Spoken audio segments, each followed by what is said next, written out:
So welcome back student. हमने आपको पिछले लेक्चर में जो ब्रेक इवन चार्ट होता है इसके बारे में पूरा ऑलरेडी डिस्कस कर रखा है, तो आप लोग पिछला वीडियो देख लीजिएगा। यहाँ पर इससे रिलेटेड हम कुछ फार्मूले देखने वाले हैं कि जैसे कि आपके कभी कभी न्यूमेरिकल क्वेश्चन आ जाते हैं, तो उनसे रिलेटेड जो भी फार्मूले आपके होने वाले हैं, जो भी ब्रेक इवन चार्ट है, इन सभी के बारे में आज के इस सेशन में देखने वाले हैं। और ध्यान रहे यही जो है आज का मतलब चैप्टर फर्स्ट का लास्ट वीडियो भी होने वाला है, लास्ट लेक्चर आपका यही होने वाला है। साथ ही साथ हमने आपसे नोट्स के बारे में भी बात किया था, तो जो नोट्स है वो आपको हमारे official app AKC technical classes पर फ्री में देखने को मिल गया। आप जाकर देख लीजिए हमारे ऐप में, आप हमारा ऐप डाउनलोड कीजिए, वहां पर जाइए, फ्री स्टडी मटेरियल का एक ऑप्शन देखने को मिलेगा। वहां से आप लोग प्रोडक्शन मैनेजमेंट के अभी तक का जो भी पढ़ाया लिखाया गया आपको पूरा नोट्स फ्री में देखने को मिलेगा। सो चलिए हम देखते हैं, बात करते हैं कुछ इम्पोर्टेंट फार्मूले के बारे में। उसके पहले हमने आपको जो भी कुछ सिंबल्स के बारे में बताया था, जैसे कि एफ क्या है, एक्स क्या है, वी क्या है, एस क्या है, पी क्या है, इन सभी को आप लोग अच्छे से जरूर देख लीजिएगा, क्योंकि इसके बाद ही हम जो कुछ यूज करेंगे वो सिंबल बेस पे यूज करेंगे। जो भी फार्मूले आपके बनेंगे वो सब सिंबल बेस पे हम बनाएंगे। ओके, तो चलिए हम सबसे पहले अपना फर्स्ट फार्मूला देखते हैं। जो आपका फर्स्ट फार्मूला है वो है आपका रिलेटेड किससे, टोटल कास्ट से। देखिए जब भी आपके क्वेश्चन में पूछा जाएगा टोटल कास्ट के बारे में, मतलब कुल लागत, इसे आप लोग क्या बोलते हैं, इसे आप लोग बोलेंगे कुल लागत। तो इसका जो फार्मूला होता है वह आपका होता है फिक्स्ड कास्ट। क्या होता है आपका फिक्स्ड कास्ट। और ये फिक्स्ड कास्ट क्या होती है, मतलब स्थिर लागत क्या होती है, इन सभी के बारे में आपको हमने पीछे सब बता रखा है। तो पीछे वाला जो वीडियो था, जो आपका लेक्चर था, उसको देखिएगा तो आपको समझ में आएगा। तो टोटल कास्ट का जो फार्मूला होता है वह होता है आपका fixed cost plus variable cost. और ग्राफ पर भी आपको हमने ये सब ऑलरेडी बता रखा है। ओके, ये आपका फार्मूला होता है। तो टोटल कास्ट को आप लोग लिख सकते हैं, फिक्स्ड कास्ट को आप लोग लिख सकते हैं एफ इंटू वेरिएबल कास्ट को क्या लिखेंगे आप लोग, वेरिएबल कास्ट को आप क्या लिखेंगे, जो आपकी वेरिएबल कास्ट है उसको आप लोग लिखेंगे वी से, किससे डिनोट करेंगे, वी से। तो वी इंटू किस डायरेक्शन में, एक्स। तो आपका यह फार्मूला हो जाएगा टोटल कास्ट का। ये सब आप लोग बस नोट डाउन कर लीजिएगा, कोई दिक्कत नहीं है आप लोग। और यहाँ पे अगर बात करें आपकी हम टोटल सेल्स की, किसकी, टोटल सेल्स की, यहाँ पे जो एक्स वगैरह आपका दिखाया गया है, आप यहाँ पे एक्स के बारे में जान सकते हैं।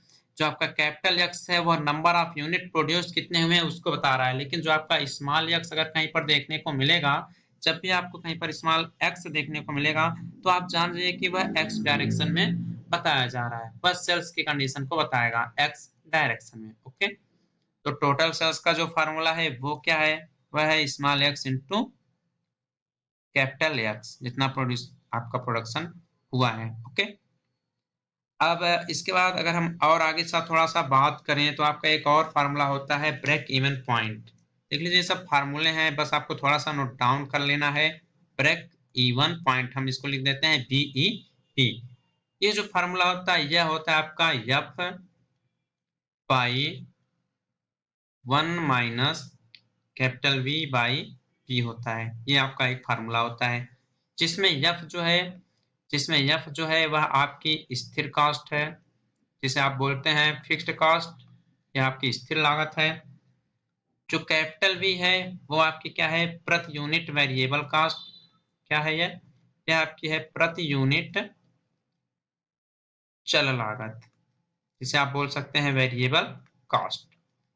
यहाँ पे की जो पी है आपका कैपिटल पी है, ये है आपका प्रत्येक यूनिट, यह है आपका प्रत्येक यूनिट का विक्रय मूल्य। ठीक है, प्रत्येक यूनिट का यह जो है यह आपका विक्रय मूल्य है। तो आपका यह हो गया ब्रेक इवन पॉइंट का फार्मूला। ओके, इसके बाद अगर आपके हम नेक्स्ट फार्मूले की बात करें, फार्मूला नंबर 4 जो है वह आपका है मार्जिन ऑफ सेफ्टी। क्या है, मार्जिन ऑफ सेफ्टी, जो कि आपको ग्राफ में हमने दिखाया था, MOS मतलब मार्जिन ऑफ सेफ्टी। यह जो होता है यह होता है आपका फार्मूला कुल बिक्री, मतलब जितना आपका टोटल बेचा गया हो। अभी आपको एक न्यूमेरिकल भी करके हम बताएंगे यहाँ पे, कुल बिक्री माइनस ब्रेक इवन पॉइंट पर बिक्री। ब्रेक इवन पॉइंट पर यहाँ पर सेल्स, मतलब ब्रेक इवन पॉइंट पे कितनी सेल की गई है, अपॉन कुल बिक्री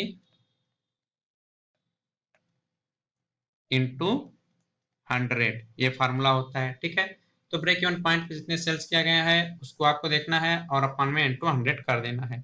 या इसका एक और फार्मूला होता है सिंपल तौर पे निकालने के लिए, वो फार्मूला होता है कि सेल करने पर टोटल लाभ कितना हुआ है इंटू बिक्री कितनी हुई है ये लिखना है, डिवाइड बाई आपको लिखना है जो आपकी बिक्री हुई है, माइनस कर लेंगे चल लागत। ठीक है, मतलब variable cost, profit into sales by sales minus variable cost. ये भी आपका एक मार्जिन ऑफ सेफ्टी का ये आपका फार्मूला है।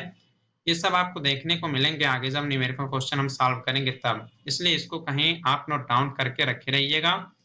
बाकी एक सिंपल सा न्यूमेरिकल क्वेश्चन आपको हम समझा देंगे और कोई आवश्यकता नहीं है सॉल्व करने की, लेकिन कभी कभी इंटरव्यूअर जो है आपसे पूछ लेते हैं। ठीक है ना, तो इसको देख लिया। इसके बाद आपका एक और आता है प्रॉफिट वॉल्यूम रेशियो, ये होता है प्रॉफिट, ठीक, प्रॉफिट वॉल्यूम रेशियो। ठीक है, इसे आप लोग लिखते हैं P by V ratio shortcut में। ठीक है, ये क्या होता है, इसका भी आपका एक फार्मूला होता है, तो आप लिखेंगे P by V ratio equal to, आपका फार्मूला होता है P by V ratio equal to होता है टोटल सेल्स, क्या होता है आपका टोटल सेल्स कुल बिक्री minus total variable cost, total variable cost, okay, divide by आपका होता है टोटल सेल्स, टोटल सेल्स, ये आपका फार्मूला होता है। ओके,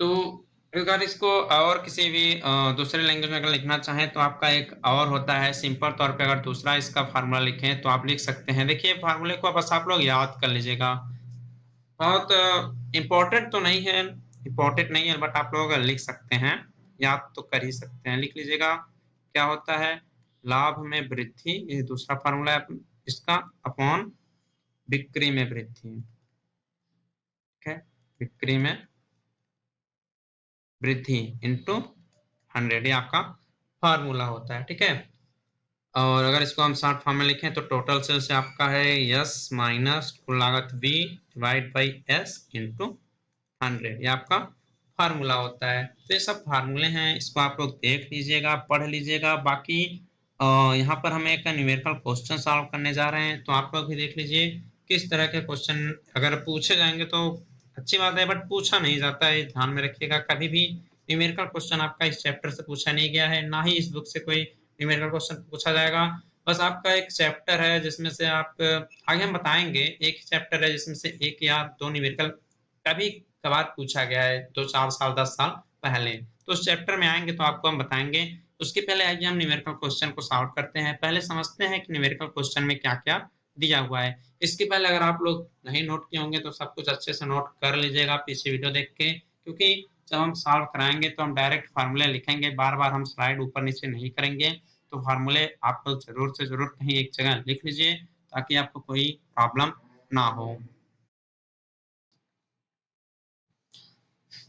तो यहाँ पर जो क्वेश्चन है वो कह रहा है कि एक अलग व्यापारिक, मतलब कोई आपका मार्केट सिनेरियो है, इसमें कुछ वैल्यूज दी गई हैं, जैसे कि जो टोटल सेल्स है या सेल्स जो है वो आपके 6 लाख है, जो वेरिएबल कास्ट है जिसे आप चल लागत बोलते हैं वो 450,000 है, और जो स्थिर लागत है जो आपका फिक्स्ड कास्ट है वो 45,000 है। तो इसमें आपका पूछ रहा है कि जो P बाई V रेशियो है, profit and volume ratio and break even point, इसके बारे में आपसे पूछा जा रहा है। तो ऊपर आपने अभी टोटल फार्मूला तो देख ही लिया है, नोट पे कर लिया होगा। तो यहाँ पर जो आपका फर्स्ट है P बाई V रेशियो ज्ञात करना है, P बाई V का जो आपको फार्मूला बताया गया था, अगर आपने ध्यान दिया होगा तो उसमें लिखा गया था S minus V by S into 100, यही आपका एक सिंपल फार्मूला था, मतलब कि सेल्स माइनस आपका variable cost divide by sales into 100, ये आपका फार्मूला था। तो सारी वैल्यूज अगर आप इसमें पुट करेंगे तो सेल्स की वैल्यू आपकी इसमें 6 लाख है, तो आप इसमें लिखेंगे 6 लाख डिवाइड बाई पहले माइनस भी कर लीजिए। इसमें आपका है 450,000 divide by 6 lakh, okay, into 100। जब आप इसको सॉल्व करेंगे तो आपका जो भी टोटल प्रॉफिट आएगा नियर अबाउट आपका यहाँ पर आ जाएगा। आप सॉल्व कर लेंगे तो आपका जो वैल्यू आ जाएगा वो आ जाएगा 25%। इसके बाद जो आपका सेकंड है बी वाला, वो है आपका ब्रेक इवन पॉइंट आपको निकालना है। तो इसको निकालने के लिए आपको पता है जो फार्मूला होता है वो होता है फिक्स्ड कॉस्ट डिवाइड बाय होता है आपका पी बाई वी रेशियो। ये आपका सिंपल फार्मूला होता है। तो इसको अगर सॉल्व करेंगे तो फिक्स्ड कॉस्ट आपका जो है वो 45,000 है, डिवाइड बाय जो आपका 25% है, इसको आप सिंपल वैल्यू में लिखेंगे तो 0.25 होगा। तो यहाँ पर डिवाइड कर दीजिए 0.25, तो जो आपका यहाँ पर फाइनल आंसर आएगा वह आएगा 180,000। आप ये वैल्यू चेक कर लीजिएगा जो आंसर है, ठीक है। सॉल्व करने में कुछ गलतियां हो जाती हैं तो आप इसको एक बार चेक कर लीजिएगा और यही जो होगा आपका फाइनल आंसर हो जाएगा। तो ये क्वेश्चन सॉल्व हो जाएगा। कभी क्वेश्चन वैसे ये जो न्यूमेरिकल टाइप के क्वेश्चन हैं एग्जाम में आपसे कभी पूछे नहीं गए हैं, बट आप फार्मूला जरूर देख लीजिए ताकि हो सकता है अगर कभी पूछ लिया जाए तो आपको सॉल्व करने में कोई प्रॉब्लम ना आए। तो जो आपका ब्रेक इवन चार्ट है, जो बीसी है, ब्रेक इवन चार्ट या break even analysis, break even point, ये सब आपने देख लिया। अब इसके बाद अगर हम बात करेंगे तो इन सब की कुछ प्रॉपर्टीज होती हैं। सबसे इम्पोर्टेंट पार्ट यही है जो आपके एग्जाम में बार बार रिपीट हुआ क्वेश्चन है, वही था कि जो एडवांटेज होता है, जो यूज होता है ब्रेक इवन एनालिसिस का या ब्रेक इवन चार्ट का, इसके बारे में लिखिए। हर साल आपका 5 नंबर में यह क्वेश्चन रिपीट होता रहता है। तो सबसे पहले इसको पढ़ना बहुत जरूरी है। न्यूमेरिकल ना पढ़िए चलेगा, बट ये क्वेश्चन जो है आपको जरूर से जरूर पढ़ना है। तो इसके बारे में हम समझते हैं कि हम लोग ब्रेक इवन एनालिसिस क्यों करते हैं। आपने अभी तक देख ही लिया होगा कि इसकी आवश्यकता हमें क्यों पड़ी। तो इसके बहुत ही यूजफुल यूज है इसके। जैसे कि पहला क्या है, नो प्रॉफिट नो लॉस की स्थिति ज्ञात करने के लिए हम लोग ब्रेक इवन एनालिसिस करते हैं, BEA ब्रेक इवन एनालिसिस करते हैं। इस कंडीशन में करते हैं कि कहीं प्रॉफिट ज्यादा ना हो जाए, ज्यादा हो तो अच्छी बात है, लॉस में ना जाए, मतलब जो प्रॉफिट एंड लॉस की स्थिति है वह जीरो अर्थात कांस्टेंट बनी रहे। इसको पता करने के लिए आप लोग ब्रेक इवन एनालिसिस का यूज करते हैं। सेकंड आपका कह रहा है कि प्रति यूनिट मूल्य अर्थात वेरिएबल कास्ट पर यूनिट ज्ञात करने के लिए कि बार बार जो वैल्यू हमेशा वेरी करता रहता है वो कब चेंज हो रहा है कब नहीं चेंज हो रहा है, आप उसको तुरंत से तुरंत पता करने के लिए भी ब्रेक इवन एनालिसिस का यूज करते हैं। थर्ड आपका कहता है कि निर्धारित बजट की बिक्री का एक लक्ष्य स्थापित करने के लिए भी आप लोग ब्रेक इवन एनालिसिस का यूज करते हैं। जैसे कि आपको हमने बताया था जब आप प्लानिंग करते हैं तो पहले सब कुछ निर्धारित करते हैं, उसी तरह ब्रेक इवन एनालिसिस में भी ये देखा जाता है कि हमें कितना प्रॉफिट तक पहुंचना है, हमारा लॉस कब हो सकता है, ये सब ज्ञात करने के लिए भी हम लोग ब्रेक इवन एनालिसिस करते हैं। फोर्थ कहता है कि बिक्री की वह आवश्यक मात्रा ज्ञात करना जिससे उचित लाभ प्राप्त हो तथा प्रोडक्ट को उचित मूल्य निर्धारित हो सके। मतलब क्या होता है, जब भी आप लोग देखते हैं जब भी कोई प्रोडक्ट आपका बन जाता है उसके बाद यह निर्धारित किया जाता है कि उस प्रोडक्ट को कितने में सेल करना है, कितने रुपए में उसको बेचना है, उस पर टोटल लेबर कॉस्ट, इलेक्ट्रिसिटी, ये सब आप लोग जोड़ के पूरा लिखते हैं। उसके बाद आपको एक मार्केट प्राइस दिया जाता है, ठीक है, आपका एक मार्केट प्राइस बन जाता है, ठीक। उसके बाद धीरे धीरे आता है कास्ट प्राइस, ठीक है। तो पहले आप मार्केट प्राइस बना लेते हैं अपना, उसके बाद धीरे धीरे धीरे उसका कितना कॉस्ट वगैरह लगा था उसमें आप अपना जीएसटी वगैरह जो टैक्स है उसको जोड़ के फिर आप प्रोडक्ट को मार्केट में लॉन्च करते हैं। तो ये सब जो पता किया जाता है ये भी आपका ब्रेक इवन एनालिसिस के थ्रू ही किया जाता है। फिफ्थ की बात करें तो वो है कि विभिन्न व्यापारिक प्रतिष्ठानों की जो आमदनी की तुलना है उसको करने में, जैसे कि आप मार्केट में जाते हैं तो देखते हैं कि आपके बहुत से काम की चीजें होती हैं जो कि कुछ कम दामों में होती हैं, कुछ अधिक दामों में होती हैं। तो उन सभी का एक तरह से कंपेयर करने के लिए भी ब्रेक इवन एनालिसिस की आवश्यकता पड़ती है कि मार्केट में क्या सीन चल रहा है, कौन सा प्रोडक्ट आगे जा रहा है, उसमें कैसी क्वालिटी है, इन सभी का पता लगाने के लिए भी ब्रेक इवन एनालिसिस का यूज किया जाता है। तो ये टॉपिक है इम्पोर्टेंट है, इसको जरूर पढ़िएगा। तो इसके बाद आगे अगर हम चढ़ेंगे तो जो अगला हमारा टॉपिक आता है वो आता है आपका गैंट चार्ट। तो दो चार्ट आपको पढ़ने हैं फर्स्ट चैप्टर में और दोनों मोस्ट इम्पोर्टेंट हैं इस चैप्टर से। आपका पहला है ब्रेक इवन चार्ट, दूसरा है आपका गैंट चार्ट, ये दोनों इम्पोर्टेंट हैं। तो आइए हम बात करते हैं अब गैंट चार्ट की हमें आवश्यकता क्या क्यों पड़ी, इसके बारे में यहाँ पर हम समझते हैं। तो आपको देखिए गैंट चार्ट का भी यहाँ पर एक डायग्राम फिगर दिख रहा होगा। अभी तक आपने ब्रेक इवन चार्ट देखा ही, और ये गैंट चार्ट है, ठीक है। इसमें क्या है, ये जो होता है टाइम के हिसाब से वेरी होता रहता है। ऐसा नहीं है कि आपका जैसे ब्रेक इवन चार्ट में था सैलरी से रिलेटेड है कि सैलरी है तो फिक्स है, बट ये जो गैंट चार्ट है ये हमेशा वेरी करता रहता है। इसीलिए इसको हम टाइम के स्केल पे बनाते हैं, ठीक है, टाइम स्केल पर बनाते हैं। इसको हम प्रोडक्शन के रेट पर नहीं बनाते हैं, ठीक।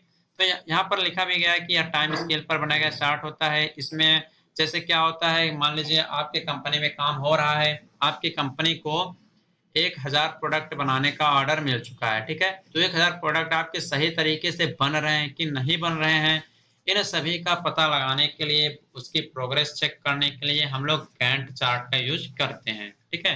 तो यहाँ पर लिखा गया इसे तभी हम बनाते हैं जब किसी ऑपरेशन के विभिन्न कार्यों की समय स्केल पर प्रोग्रेस अर्थात प्रगति को देखने की आवश्यकता पड़ती है। तो इसमें कब वो बना है, कितने समय में बना है, ये सब आप लोग इस चार्ट पे देख सकते हैं। तो इस चार्ट को अच्छे से आप लोग बनाइएगा और इसके बारे में थोड़ा हम विस्तार से आपको बताते हैं। इसमें आप देख पा रहे होंगे ए, बी, सी, डी 4 प्रेक्षण आपके लिखे गए हैं, ठीक है। ये जो होते हैं 5 दिनों के आपके, एक तरह से 5 दिनों के अंत तक का काम इसमें आपका दिखाया गया है, ठीक। तो आइए इसको समझते हैं, ठीक है। तो आप यहाँ पर देख रहे होंगे कि 5 दिनों में एक का कार्य समयानुसार पूरा हो चुका है। देखिए 5 दिनों के अनुसार जो आपके यहाँ पे ब्लैक डॉट है, ठीक, जो आपका यहाँ पर पूरा ब्लैक है, इसका मतलब जो है काम आपका पूरी तरह से कंप्लीट हो चुका है, ठीक। पूरी तरह से काम आपका यहाँ पर कंप्लीट हो चुका है। जो भी इसको यहाँ तक का टोटल इसको काम मिला था, यहाँ तक का टोटल काम मिला था, और यहाँ तक ये पूरी ब्लैक तरह से, मतलब जो ब्लैक लाइन हैचिंग की गई है, इसका मतलब कार्य आपका पूरी तरह कंप्लीट हो चुका है, ठीक है। कार्य भी जो है उसे भी आपका देखिए यहाँ तक जो लाइन आपकी गई है, यहाँ तक लाइन इसको अच्छी तरह से कंप्लीट हो जाना चाहिए था, लेकिन यह अभी केवल आधा से ज़्यादा मतलब 1/3 ये आपका पूरा हुआ है। 75% आपका काम पूरा हुआ है, लेकिन यह पूरी तरह भी नहीं है। ये प्रोग्रेस देखा जा रहा है। कोई 4 व्यक्ति हैं, उनको प्रोडक्ट बनाने के लिए दे दिया गया है और उनका सब रिपोर्ट देखा जा रहा है। जिसमें आप देख रहे हैं कि जो ए नाम का व्यक्ति है वह पूरा काम टाइम से कर लिया है। बी जो है उसको टाइम जितना दिया गया था उसके अनुसार केवल 75% काम ही कर पाया है, ठीक है।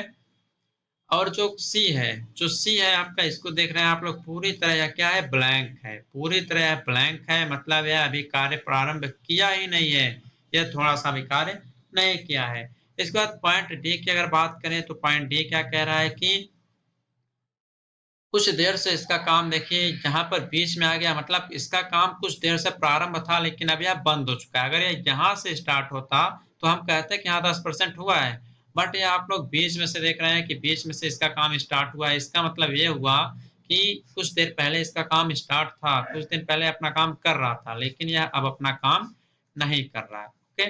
तो ये हो गया आपका गैंट चार्ट का पूरा विस्तारीकरण, आप इसको देख लीजिएगा। बाकी एक बार फिर से बताते हैं, जो भी आपका प्रोडक्शन मैनेजमेंट का नोट्स है वो हमारे official app AKC technical classes पर फ्री में देखने को मिल जाएगा। आप हमारे ऐप को डाउनलोड कीजिएगा, उसके बाद ओपन करेंगे लॉगिन करके, तो आप जाइएगा साइड में 3 डॉट पे क्लिक करके फ्री स्टडी मटेरियल नाम का एक ऑप्शन होगा, वहां पर आपका प्रोडक्शन मैनेजमेंट नाम का एक प्लेलिस्ट बना होगा जिसमें आपको फ्री में नोट्स प्रोवाइड किया गया है। जो भी अभी तक आपको पढ़ाया गया है ये सब आपको वहां पर देखने को मिल जाएगा।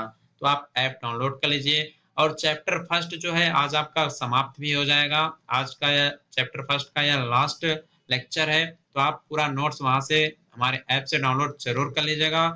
अब बात करते हैं आगे। जैसे आपका पूछा जाता है बार बार कि आपका जो ब्रेक इवन चार्ट होता है उसके क्या लाभ होते हैं, उसके क्या यूज होते हैं, उसी तरह से आपका एक और क्वेश्चन बार बार रिपीट होता है कि जो गैंट चार्ट है उसकी एप्लीकेशंस क्या है, उसके अनुप्रयोग क्या है, उसके सीमाएं क्या है, इसके दोष क्या है। तो आइए इसको समझते हैं। तो देखिए यहाँ पर क्या लिखा गया है कि गैंट चार्ट एक प्राइमरी प्लानिंग चार्ट है, एक पहले से बनाया गया प्राथमिक आयोजन चार्ट होता है। इसका आयोजन एवं नियंत्रण अन्य स्थानों में भी उपयोग होता है। इससे पता चलता है कि कहाँ अधिक ध्यान देने की हमें आवश्यकता है। जैसे कि आप लोग तैयारी करते हैं, सही ढंग से तैयारी नहीं करते हैं, तो अगर फैमिली को पता चलता है तो थोड़ा फोर्स करते हैं। उसी तरह से जब प्रोडक्ट सही तरीके से नहीं बनता है तो वहाँ के जो मैनेजर होते हैं, जो हेड होते हैं, वो आपको फ़ोर्स करते हैं आपका काम चेक करके कि आप यहाँ पे गलती कर रहे हैं, इसको और सही तरीके से आप कीजिए। तो उसी तरह से गैंट चार्ट का यूज़ आप लोग यहाँ पर कर सकते हैं। इसकी कुछ लिमिटेशंस भी हैं, इसको भी देख सकते हैं आप लोग। फर्स्ट कह रहा है कि यदि प्रोजेक्ट में अनेक क्रियाएँ एक साथ हो रही हों, तो गैंट चार्ट को बनाना बहुत ही जटिल हो जाता है। जैसे कि क्या होता है, छोटे लेवल पर आप लोग गैंट चार्ट का यूज़ कर सकते हैं। बड़े लेवल पर क्या होता है कि बहुत ज़्यादा श्रमिकों की आवश्यकता पड़ सकती है, इसलिए आप हाई लेवल पे, बड़े लेवल पे आप गैंट चार्ट का यूज़ नहीं कर सकते हैं। बड़े प्रोजेक्ट जिसमें जटिल गतिविधियाँ, एक बड़ी संख्या हो या चार्ट वहाँ पर उपयोगी नहीं रहता है। ठीक है?